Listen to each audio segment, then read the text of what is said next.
Puji Tuhan, selamat sore bagi kita semua. Mari kita siapkan hati kita mau memuji dan memuliakan nama Tuhan. Sebelum kita mulai ibadah kita, mari kita berdoa. Terima kasih Tuhan, buat sore hari yang indah ini Tuhan. Kami boleh ada di rumah-Mu Tuhan. Kami mau memuji dan memuliakan nama-Mu Tuhan. Berkatilah ibadah ini Tuhan, dari awal pertengahan hingga pada akhirnya Tuhan. Karena Tuhan ada di tengah-tengah kami Tuhan, dan Tuhan siap memberkati kami Tuhan. Kami mulaikan ibadah Tuhan hanya dalam nama Tuhan Yesus Kristus. Haleluya, amin. Ku atas anugerah-Mu.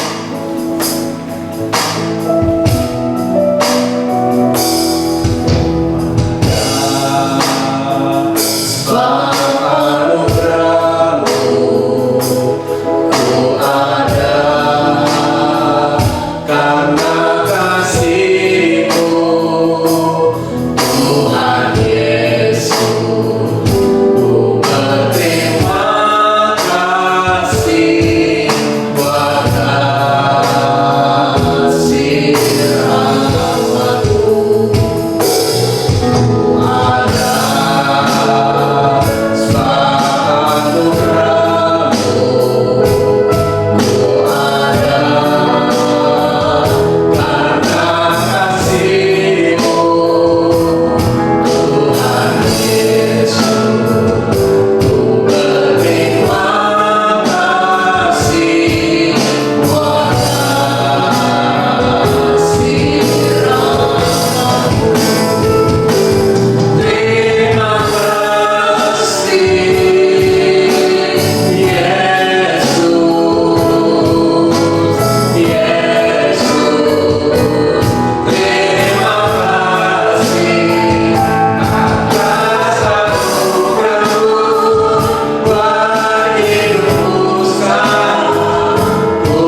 masuk hadiratnya dengan hati bersyukur.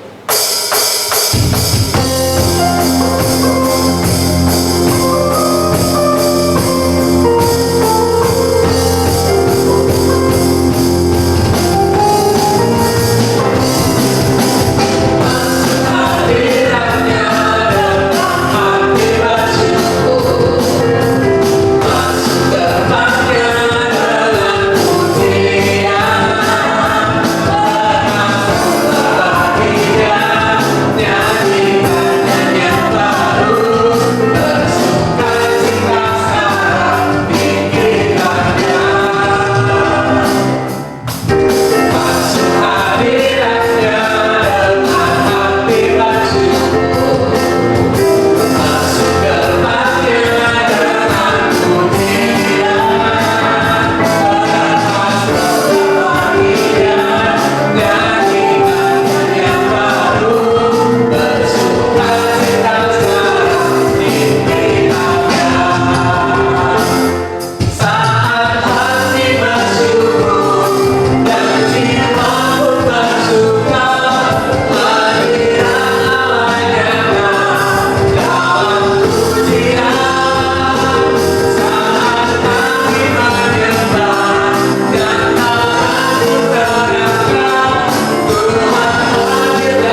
kita mau mendengarkan firman Tuhan. Kuatkanlah hatimu lewati setiap persoalan. Terima kasih Tuhan.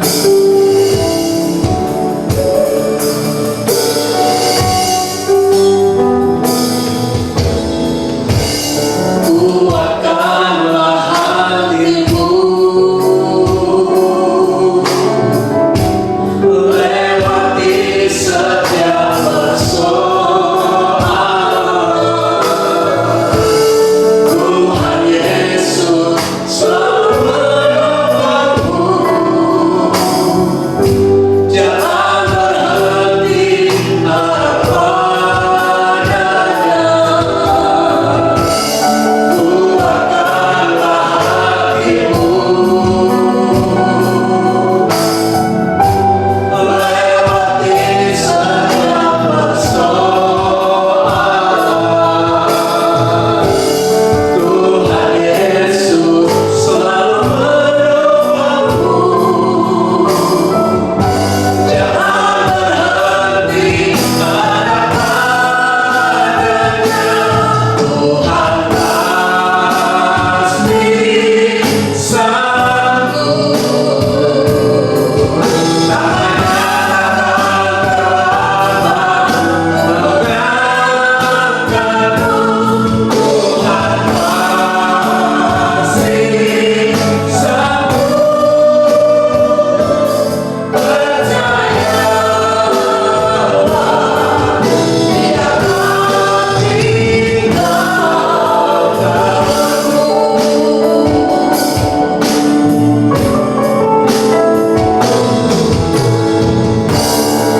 Kuatkanlah hatimu lewati setiap persoalan. Tuhan Yesus selalu menolongmu. Jangan berhenti harap padanya. Kuatkanlah hatimu lewati setiap persoalan.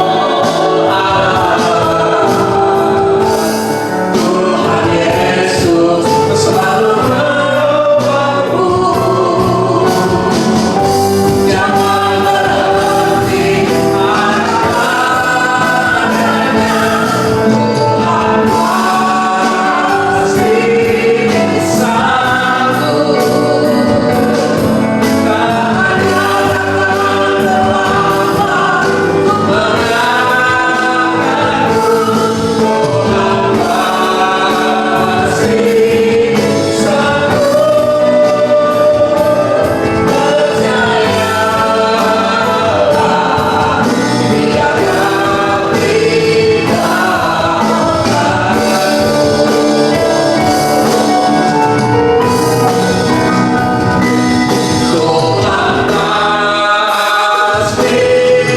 sanggup. Tangannya akan terlambat mengangkatmu. Tuhan pasti sanggup. Percayalah,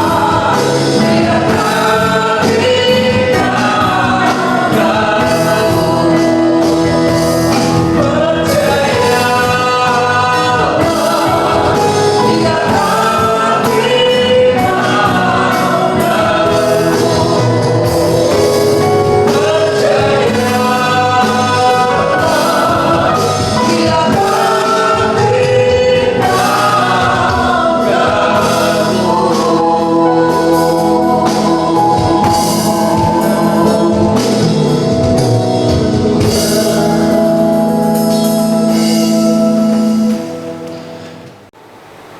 Mari kita berdoa.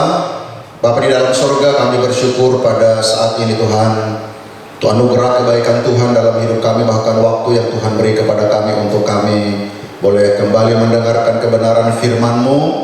Berbicaralah kepada kami Tuhan, Biarlah kebenaran firman-Mu akan memberikan kekuatan, bahkan iman, percaya sungguh bahwa Engkau Bapa yang merancang masa depan kami, Engkau Allah yang sangat mengasihi kami, dan perjanjian-Mu pasti akan digenapi. Berbicara lewat hamba-Mu, urapi hamba-Mu, bahkan setiap telinga yang mendengarkan kebenaran firman-Mu. Dalam nama Yesus, haleluya, amin. Pada saat ini saudara-saudara, kita akan melihat kebenaran firman Tuhan. Saya ingin berbicara tentang respon yang memberi hidup. Ya, respon tentu dalam hal ini adalah respon kepada kesulitan-kesulitan yang kita hadapi. Bagaimana kita meresponi persoalan-persoalan yang terjadi dalam kehidupan kita. Tema ini agak luas saudara-saudara, karena kita bisa memberikan begitu banyak hal tentang respon orang-orang percaya dalam menghadapi penderitaan. Tetapi dalam saat ini saya mengajak saudara untuk melihat sebuah kisah di dalam kitab 2 Raja-Raja pasal yang ke-6. Ya, kita akan bertitik tolak daripada ayat ini sebagai sharing firman Tuhan dari kitab 2 Raja-Raja pasal yang ke-6 ayat 33 sampai pasal 7 ayatnya yang kedua. Saya akan baca, Bapak Ibu perhatikan 2 Raja-Raja pasal yang ke-6 ayat 33. Selagi ia berbicara dengan mereka, datanglah raja mendapatkan dia. Berkatalah raja kepadanya, sesungguhnya malapetaka ini adalah daripada Tuhan. Mengapakah aku berharap kepada Tuhan lagi? Lalu berkatalah Elisa, dengarlah firman Tuhan. Beginilah firman Tuhan, besok kira-kira waktu ini sesukat tepung yang terbaik akan berharga sesikal, dan 2 sukat jelai akan berharga sesikal di pintu gerbang Samaria. Mari kita lihat di dalam ayatnya yang kedua. Tetapi perwira yang menjadi ajudan raja menjawab abdi Allah, katanya, sekalipun Tuhan membuat tingkap-tingkap di langit, masakan hal itu mungkin terjadi? Bapak Ibu yang diberkati Tuhan,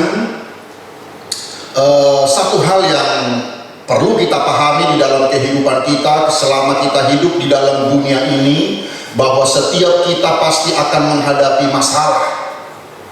Jadi bila kita berpikir bahwa hidup ini dapat dijalani tanpa masalah, itu artinya bahwa kita sudah bermasalah. Ya, sekali lagi saudara-saudaraku, bila kita berpikir bahwa kita bisa menjalani hidup ini tanpa masalah, maka sebenarnya kita sudah bermasalah. Kenapa saudara-saudaraku? Karena selama kita ada di dalam dunia ini, maka setiap kita pasti akan menghadapi namanya masalah. Kita sudah ada di dalam dunia yang bermasalah. Itu sebabnya kita banyak menghadapi masalah. Tetapi saudara-saudaraku diberkati Tuhan, sekalipun memang hidup ini menghadapi banyak masalah, tetapi kita harus punya respon yang baik kepada masalah itu. Itu sebabnya pada saat ini saya ingin mengajak saudaraku untuk melihat kebenaran firman Tuhan ini. Ketika Tuhan mengizinkan sesuatu terjadi dalam kehidupan kita, ketika Tuhan izinkan kita menghadapi kesulitan-kesulitan hidup, maka respon yang benar sangat penting dalam setiap kehidupan kita. Kita bisa menghadapi tekanan ekonomi, kita bisa menghadapi masalah dalam keluarga, kita bisa menghadapi masalah dalam kesehatan kita. Dalam keseharian kita pun kita bisa menghadapi banyak tekanan, saudara-saudara, dengan orang-orang di sekitar kita, bahkan mungkin dengan tetangga-tetangga kita.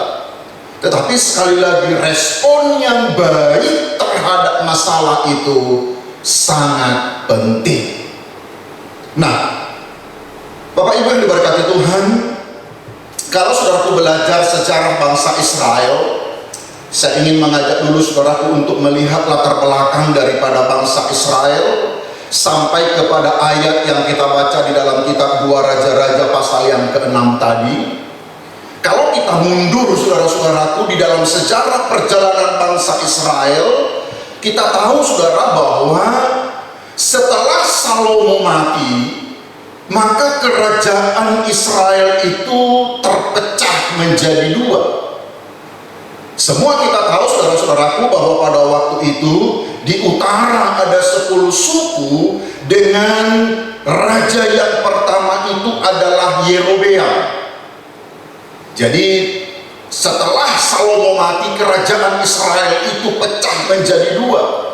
Di utara ada 10 suku, di atas ada 10 suku yang rajanya yang bernama Yerobeam. Kemudian saudaraku, ibu kota daripada kerajaan ini adalah Samaria. Kemudian kerajaan yang kedua saudara-saudaraku itu ada di selatan, ada di bawah. Kalau saudaraku perhatikan di dalam atlas Alkitab, maka kerajaan daripada kerajaan Yehuda ini ada di bawah, ada di selatan, dengan raja yang pertama itu adalah Rehabeam. Dan semua kita tahu saudara-saudaraku bahwa kerajaan yang ada di bawah ini, kerajaan yang ada di selatan ini, mereka punya ibu kota Yerusalem, dan Yerusalem adalah tempat di mana ada Bait Allah. Saudaraku, yang akan kita coba perhatikan adalah bagaimanakah kerajaan yang ada di atas ini. Bagaimanakah kerajaan Israel ini yang dipimpin oleh Yerobeam ini?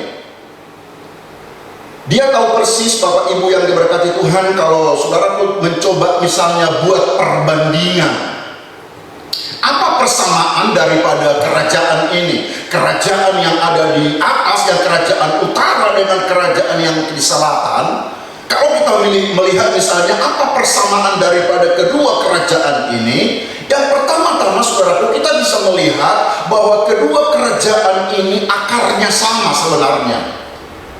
Jadi kedua kerajaan ini adalah turunan daripada Abraham, Ishak dan Yakub. Nanti setelah Yakub saudaraku, maka muncul 12 suku.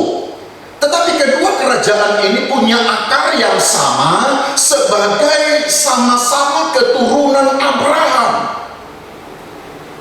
Apa maksudnya saudara-saudaraku? Kenapa saya ingin membawa kita untuk ke pemahaman ini? Artinya saudara-saudara, bahwa kedua kerajaan ini sebenarnya sama-sama mendapat perjanjian ketika Abraham diberkati oleh Tuhan dengan sebuah perjanjian bahwa aku akan memberkati engkau dengan anak cucumu sampai ke anak cucumu. Artinya kerajaan yang di atas ini saudara-saudara juga mendapat perjanjian menjadi orang yang diberkati Tuhan.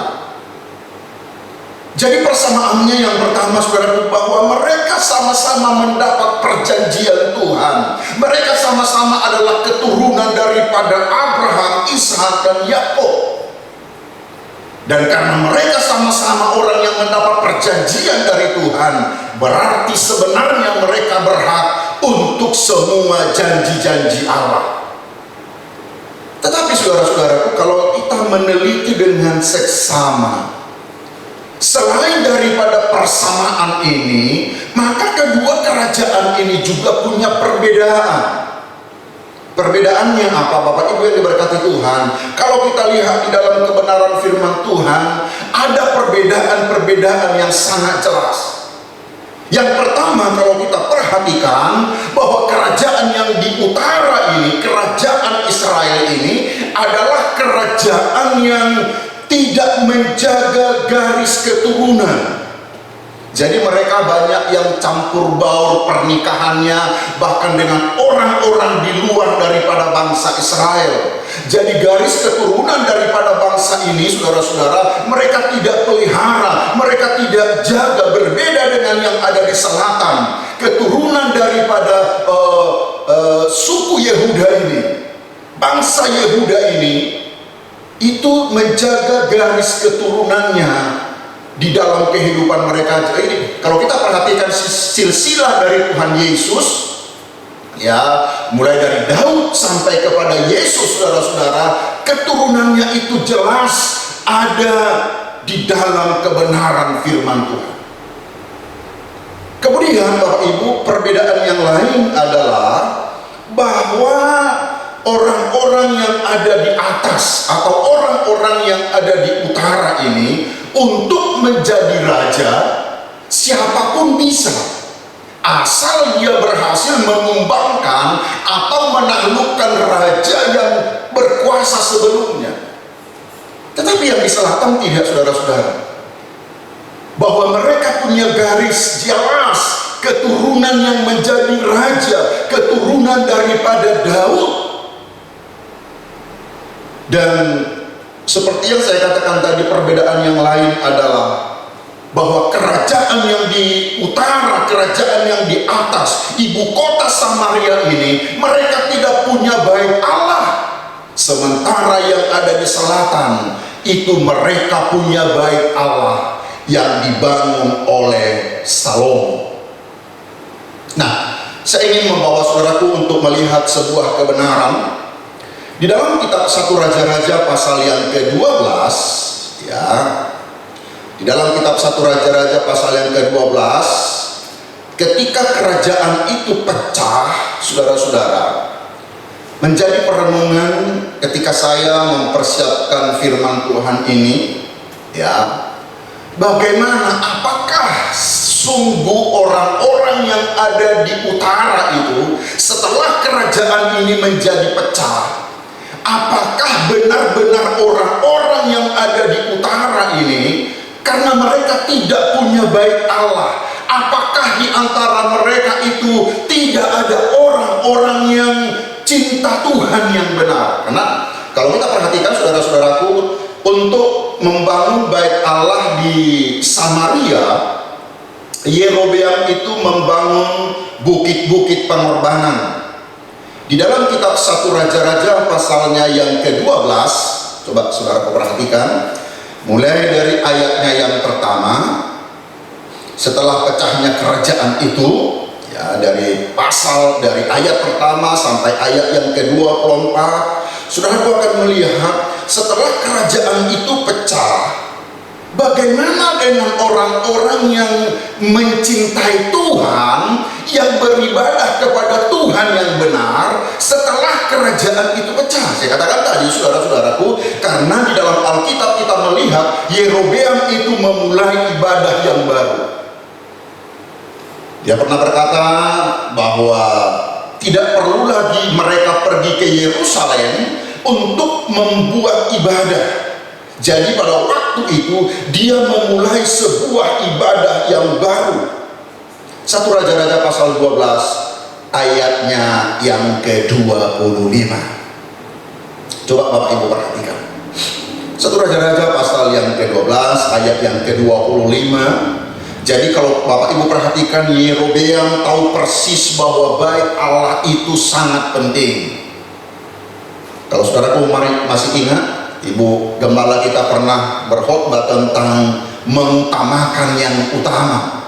Bagi orang-orang Israel, bait Allah itu sangat-sangat penting. Dan Yerobeam tahu itu sebabnya dia memulai sebuah ibadah yang baru. Tetapi ibadah yang baru ini adalah ibadah yang salah, saudara-saudara. Perhatikan ayat 25. 1 Raja-Raja 12 ayat 25, kemudian Yerobeam memperkuat Sikem di pegunungan Efraim, lalu diam di sana. Ia keluar dari sana lalu memperkuat Penuel. Maka berkatalah Yerobeam dalam hatinya, kini mungkin kerajaan itu kembali kepada keluarga Daud. Ayat 27, jika bangsa itu pergi mempersembahkan korban sembelihan di rumah Tuhan di Yerusalem, maka tentulah hati bangsa ini akan berbalik kepada Tuhan mereka, yaitu Rehabeam raja Yehuda. Kemudian mereka akan membunuh aku dan akan kembali kepada Rehabeam raja Yehuda. Jadi saudara-saudaraku, perhatikan bahwa Yerobeam sadar betul bahwa bangsa ini tidak mungkin hidup tanpa baik Allah. Bangsa ini tidak mungkin hidup tanpa beribadah kepada Tuhan. Tetapi persoalannya bahwa baik Allah itu ada di Yehuda, ada di kerajaan daripada Rehabeam. Disitulah ada baik Allah. Jadi Yerobeam ini berpikir, kalau nanti terus-menerus bangsa ini pergi ke sana, mempersembahkan korban ke sana, lalu hati bangsa ini akan tertarik dengan Rehabeam. Itu sebabnya dia berpikir, supaya bangsa ini tidak pergi ke sana, ayatnya yang ke-28. 1 Raja-Raja 12 ayat 28. Sesudah menimbang-nimbang, maka raja membuat 2 anak lembu jantan dari emas, dan ia berkata kepada mereka, sudah cukup lamanya kamu pergi ke Yerusalem, hai Israel. Lihatlah sekarang Allah-Allahmu yang telah menuntun engkau keluar dari tanah Mesir. Ayat 29. Lalu ia menaruh lembu yang satu di Betel dan yang lain ditempatkannya di Dan. Jadi pada waktu itu nanti saudara baca sampai ayatnya yang ke-33, akhirnya Yerobeam ini memulai sebuah ibadah yang baru, tetapi bukan Allah yang benar, karena mereka tidak punya baik Allah, tetapi justru yang dibangun oleh Yerobeam adalah tugu-tugu pengorbanan kepada ilah-ilah lain. Dan semenjak itu saudara-saudaraku, kalau saudaraku membaca di dalam Alkitab, setiap kali tampil Raja Israel selalu dihubungkan dengan dosa daripada Yerobeam ini. Seperti nenek moyangnya Yerobeam, seperti raja pendahulunya Yerobeam. Setiap kali Raja Israel tampil, selalu dihubungkan dengan dosa yang dilakukan oleh Yerobeam. Tetapi menarik sekali saudara-saudaraku, sampai puncak kemerosotan moral daripada hal yang paling rendah dalam kehidupan Israel. Salah satu peristiwanya adalah di dalam ayat pokok yang kita baca tadi. Di dalam kitab 2 Raja-Raja pasalnya yang ke-6 ini. Ini adalah sebuah peristiwa di mana kerohanian bangsa ini betul-betul pada titik yang terendah. Semenjak raja pertama mereka Yerobeam, saudara-saudara, tidak ada satu raja dari Israel pun yang sungguh-sungguh kepada Tuhan. Berbeda dengan kerajaan Yehuda. Dari kerajaan Yehuda masih banyak raja-raja yang takut akan Tuhan. Di situ ada Raja Hizkia, di situ ada Raja Zedekia, ada raja-raja yang lain yang cinta Tuhan. Tetapi kerajaan yang di atas ini, kerajaan yang ibu kotanya Samaria ini, tidak ada yang mencintai Tuhan. Dan menarik sekali, walaupun bangsa ini sebenarnya sangat menyakiti hati Tuhan, bahkan mereka terlibat dengan penyembahan-penyembahan berhala, tetapi Tuhan tetap mengasihi mereka. Kalau saudara membaca dalam kebenaran firman Tuhan, 2 nabi terbesar dalam sejarah bangsa Israel, yaitu Elia dan Elisa, adalah 2 raja yang paling banyak melayani justru di Israel. 80% daripada pelayanan nabi ini adalah melayani di Israel, di atas, di utara, saudara-saudara. Padahal mereka ini sangat menyakiti hati Tuhan. Tetapi sebagian besar daripada pelayanan nabi terbesar ini adalah untuk memperingatkan orang-orang ini, untuk membawa orang-orang ini kembali kepada Tuhan. Dan kalau kita perhatikan ayat-ayat yang kita baca tadi, saudara-saudara, dalam kitab 2 Raja-Raja pasal yang ke-6, ini juga adalah pelayanan daripada Elisa di utara. Adalah pelayanan daripada Elisa di kota Samaria. Yang saya katakan tadi, bahwa mereka sebenarnya adalah orang-orang yang sangat melukai, menyakiti hati Tuhan. Sebagian besar pelayanan Elisa adalah di utara, di Samaria. Kenapa saudara-saudara? Karena Allah sangat mengasihi mereka. Nah, di dalam 2 Raja-Raja pasal yang ke-6 tadi, saudara-saudaraku, saya ingin mengajak saudaraku, situasi keadaan seperti apakah yang mereka hadapi. Kalau saudaraku mundur, kita beberapa ayat sebelum ayat yang kita baca tadi, di dalam ayat yang ke-24, kita akan melihat apa yang terjadi dengan Samaria pada waktu itu. 2 Raja-Raja pasal yang ke-6 ayat 24 berkata, sesudah itu Ben-Hadad Raja Aram menghimpun seluruh tentaranya, lalu maju mengepung Samaria. Ayat 25, maka terjadilah kelaparan hebat di Samaria selama mereka mengepungnya, sehingga sebuah kepala keledai berharga 80 sikal perak dan seperempat kap tahi merpati berharga 5 sikal perak. Sebenarnya bangsa Israel ini tidak asing dengan masalah kebutuhan, saudara-saudara, kelaparan. Kalau saudaraku pernah mengingat dalam sejarah kehidupan daripada Abraham pun, Abraham pernah mengungsi ke Mesir karena terjadi kelaparan. Bahkan Ishak pun pernah, saudara-saudaraku, di dalam Kejadian pasal yang ke-26 pun, ia pernah mengalami kelaparan. Tetapi kalau kita perhatikan kelaparan baik yang dialami oleh Abraham, baik yang dialami oleh Ishak, dengan apa yang ditulis dalam kitab 2 Raja-Raja pasal yang ke-6 ini berbeda. Kalau yang dialami oleh Abraham, Ishak itu karena terjadi kemarau panjang, saudara-saudaraku. Tetapi dalam kitab 2 Raja-Raja bukan karena kemarau, tetapi karena mereka sedang dikepung oleh Raja Aram. Sanherib Raja Aram mengepung mereka. Dan apa yang terjadi, saudara-saudaraku, ketika Ben-Hadad Raja Aram mengepung mereka, maka terjadilah sebuah kelaparan yang sangat luar biasa di kota Samaria. Dalam ayat-ayat yang kita baca tadi dikatakan bahwa sebuah kepala keledai berharga 80 sikal perak. Bagi orang Ibrani, sesuai dengan hukum Taurat, saudara-saudaraku, yang diterima oleh Musa, keledai ini bukan binatang yang boleh dimakan. Saya sering katakan bahwa ini sebenarnya adalah binatang yang haram, tidak boleh dimakan. Tetapi keadaan sulit ini memaksa mereka sehingga sesuatu yang haram pun menjadi bernilai.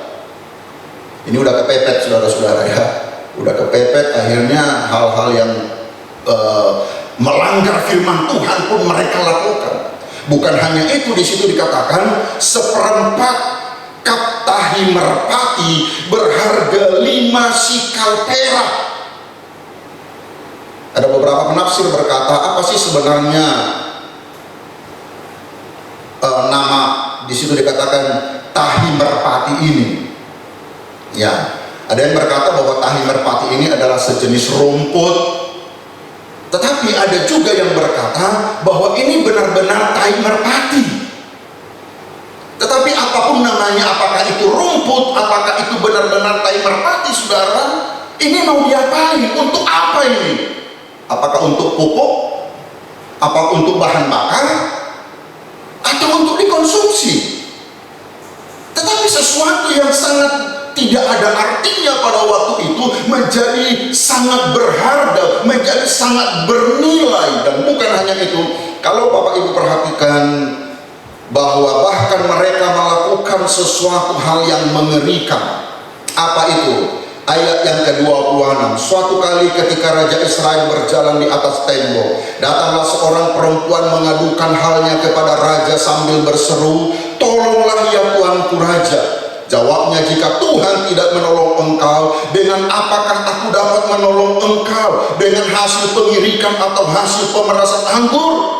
Kemudian bertanyalah Raja kepadanya, ada apa? Jawab perempuan itu. Perempuan ini berkata kepadaku, berilah anakmu laki-laki supaya kita makan dia pada hari ini, dan besok akan kita makan anakku laki-laki. Ayat 29. Jadi kami memasak anakku dan memakan dia. Tetapi ketika aku berkata kepadanya pada hari berikutnya, berilah anakmu supaya kita makan dia, maka perempuan ini menyembunyikan anaknya. Ketika saya belajar Alkitab, saudara-saudaraku, saya menemukan hanya di dalam peristiwa inilah terjadi kanibalisme.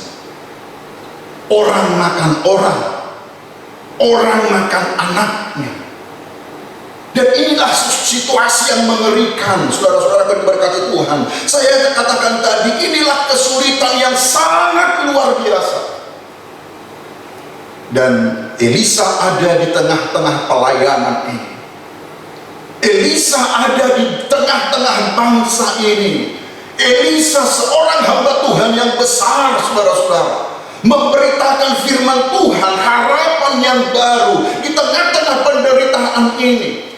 Elisa datang memberikan kabar sukacita bahwa akan ada pemulihan, bahwa Allah akan menolong mereka. Ayat yang kita baca tadi di dalam ayat pasal 7 ayatnya yang pertama adalah berita sukacita, berita pemulihan. Apa yang disampaikan oleh Elisa, saudara-saudaraku? Dengarlah firman Tuhan. Beginilah firman Tuhan. Besok kira-kira waktu ini. Jadi seperti jam ini, saudara-saudaraku, seandainya Elisa akan katakan besok pada waktu jam ini, kira-kira hari besok jam seperti ini, kira-kira waktu ini sesukat tepung yang terbaik akan berharga sesikal, dan 2 sukat jelai akan berharga sesikal di pintu gerbang Samaria. Coba Bapak Ibu perhatikan, coba bandingkan dulu dengan ayat-ayat yang kita baca, mulai ayatnya yang ke-25 dengan dari pasal yang ke-6 tadi sampai ayatnya yang ke-29. Kondisi keadaan yang sangat sulit ini membuat orang tidak mempercayai lagi firman Tuhan. Ini yang saya katakan tadi, saudara-saudaraku, tidak peduli sesulit apapun keadaan kita, seberat apapun yang Tuhan sedang izinkan untuk kita hadapi pada hari-hari ini, miliki tetap respon yang baik kepada firman Tuhan. Situasi yang sangat sulit ini, saudara-saudaraku, membuat, khususnya di sini diwakilkan oleh seorang perwira, seorang perwira yang menjadi ajudan raja. Ketika dia dengar firman Tuhan ini bahwa akan terjadi pemulihan, akan ada keadaan yang membalikkan keadaan dari keadaan yang sangat sulit menjadi sesuatu yang sangat baik, menjadi sesuatu yang diberkati. Tetapi perhatikan apa yang dia katakan dalam ayatnya yang kedua, saudara-saudara. Sekalipun Tuhan membuat tingkap-tingkap di langit, masakan hal itu mungkin terjadi? Keadaan yang sulit ini telah membuat dia tidak mempercayai apa yang disampaikan oleh Elisa.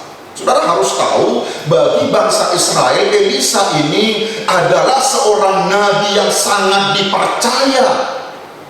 Selama pelayanannya bersama dengan Elia sebelum Elia naik ke sorga, setelah Elia naik ke sorga, pelayanan itu dilanjutkan oleh Elisa, saudara-saudara. Dan Elisa ini telah membuktikan bahwa dia seorang nabi dari nabi Allah yang benar. Semua perkataan-perkataannya itu terjadi.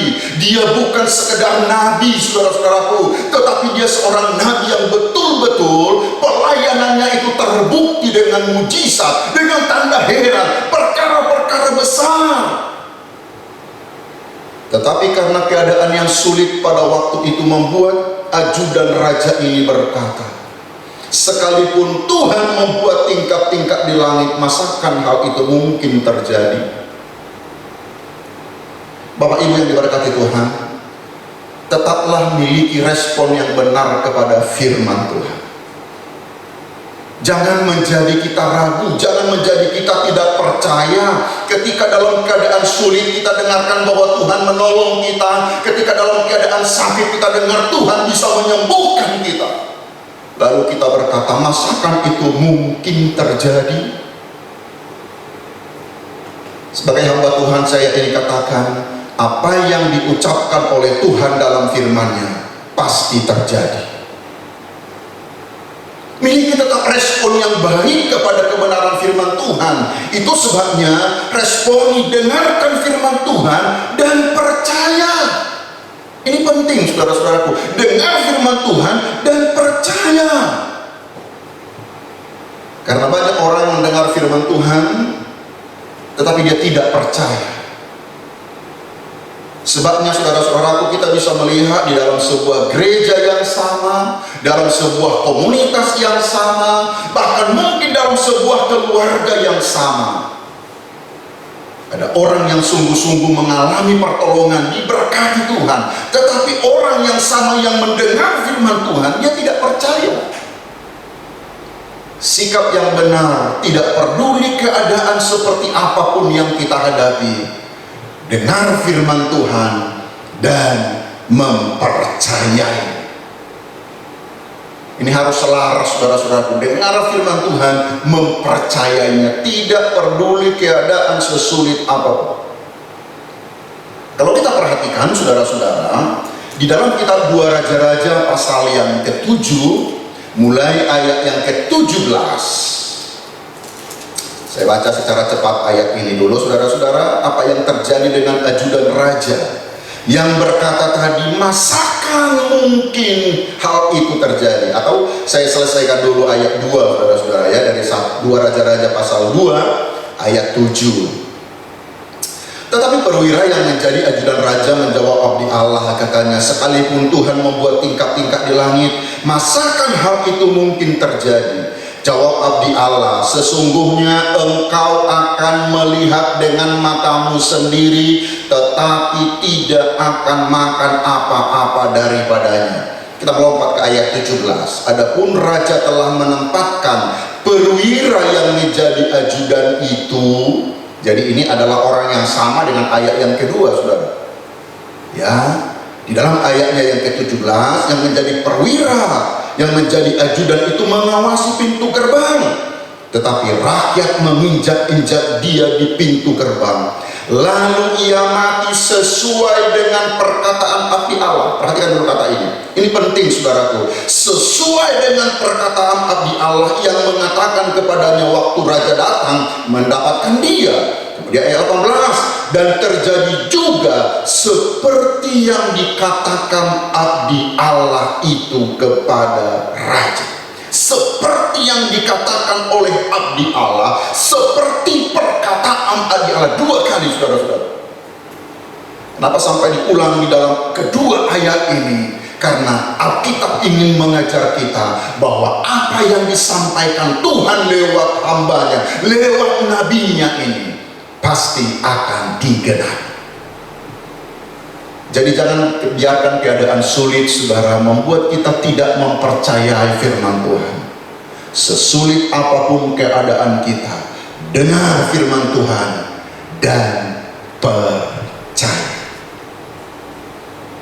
Dan hal yang kedua, kalau kita lihat respon yang baik saudara-saudara, respon yang baik terhadap keadaan situasi sulit, kita masih di dalam kitab 2 Raja-Raja pasal yang ke-7.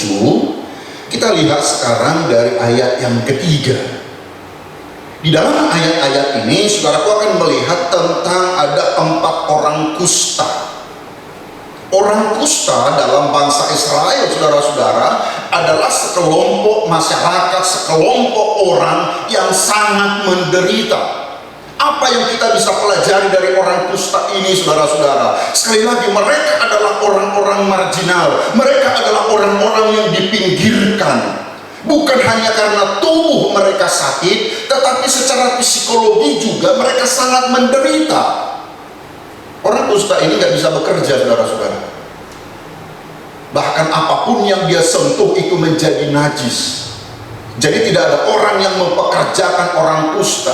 Kalau dia bekerja, saudaraku, dia sentuh meja, dia sentuh barang, dia sentuh apapun, itu menjadi najis. Jadi orang kusta ini betul-betul menderita. Tetapi tolong perhatikan saudara-saudara, mereka punya sikap. Apa yang bisa kita pelajari? Sikap yang baik terhadap penderitaan. Saya ingin katakan, kalau kita baca ayat ini mulai dari ayat 3 sampai ayat yang ke-16, mereka tidak putus asa. Nanti saudara baca, kita tidak punya waktu untuk membahas ini, tapi saya dorong saudaraku baca 2 Raja-Raja pasal yang ke-7 mulai ayat 3 sampai ayatnya yang ke-16. Karena mereka berkata begini, kita tetap tinggal di luar kota juga, kita tidak ada makan. Kita pergi ke dalam kota, di dalam kota pada waktu itu terjadi kelaparan. Orang sudah saling, ada ibu-ibu yang makan anaknya. Ngapain kita masuk ke kota? Kita tetap tinggal di sini juga mati, masuk ke kota juga mati. Akhirnya mereka bilang begini, kita pergi ke perkemahan daripada orang-orang itu, saudara-saudaraku, kepada perkemahan orang-orang Aram itu. Kan dimanapun mereka mati, masalahnya saudara. Di tempat mereka berada, mati juga. Pergi ke kota juga, mati juga, karena terjadi kelaparan. Tetapi mereka katakan begini, mari kita masuk ke perkemahan orang-orang Aram itu. Mereka tidak tunggu takdir, saudara-saudara. Mereka tidak putus asa. Nanti saudaraku perhatikan, ketika mereka masuk ke perkemahan orang Aram, ternyata perkemahan itu sudah kosong, saudara-saudaraku. Di situ ditinggalkan barang-barang berharga, di situ ditinggalkan makanan-makanan. Sehingga keempat orang kusta ini mengambil barang-barang itu. Tetapi menarik sekali, waktu mereka lagi ngambil barang-barang ini, mereka bilang begini, ini tidak baik yang kita lakukan ini. Ya, kita tidak mau hanya kita nerima berkat ini. Lalu apa yang mereka lakukan? Mereka pergi ke kota, saudara-saudaraku, teriakin, ya. Di dalam ayatnya yang ke, Bapak Ibu perhatikan ayatnya yang ke-9, 2 Raja-Raja pasal 7 ayat 9. Lalu berkatalah yang seorang kepada yang lain, tidak patut yang kita lakukan ini. Hari ini ialah hari kabar baik. Haleluya. Jadi kabar baik adalah berita kemenangan, berita sukacita, berita yang dimana Tuhan membalikkan keadaan. Hari ini adalah kabar baik.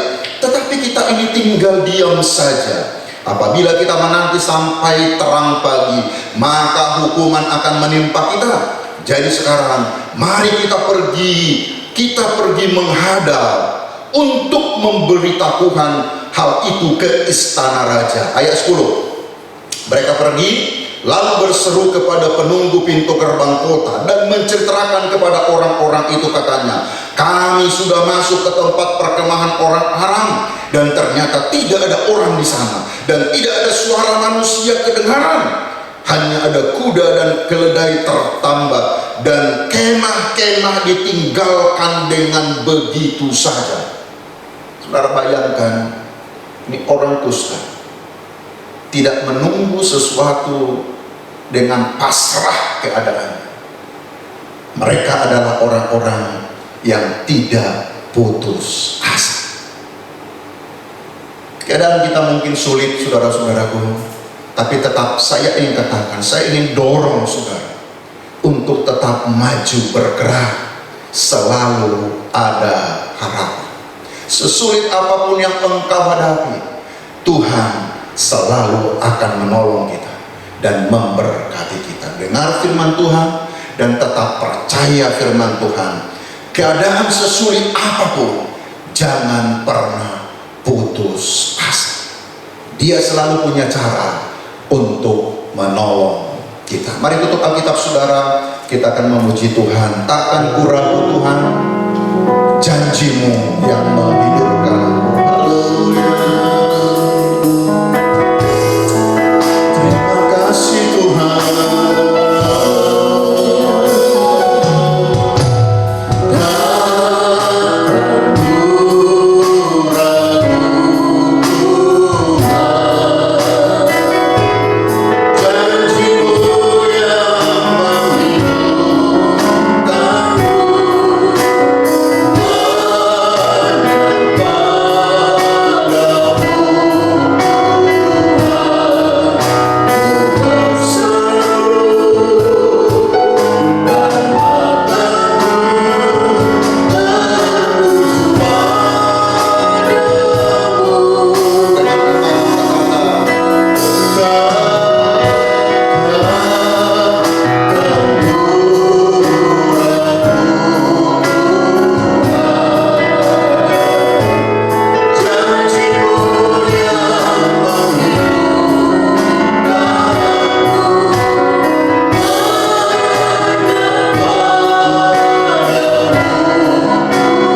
dunia yang sudah jatuh ke dalam dosa.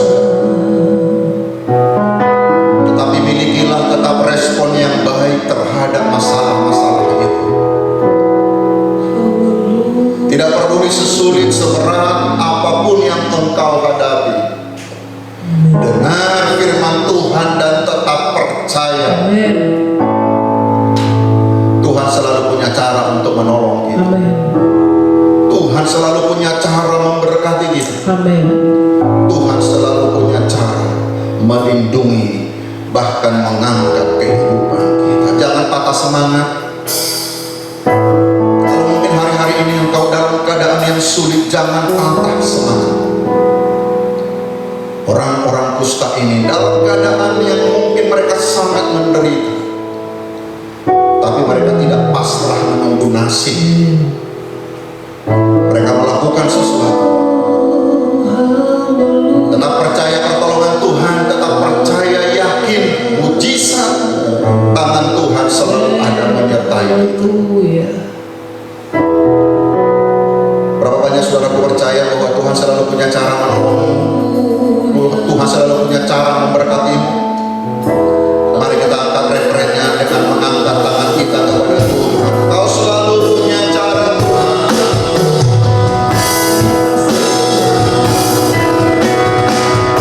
Kau selalu punya cara untuk menolongku. Kau selalu punya cara mengajarkanku. Kau dahsyat dan selamat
sesulit seberat,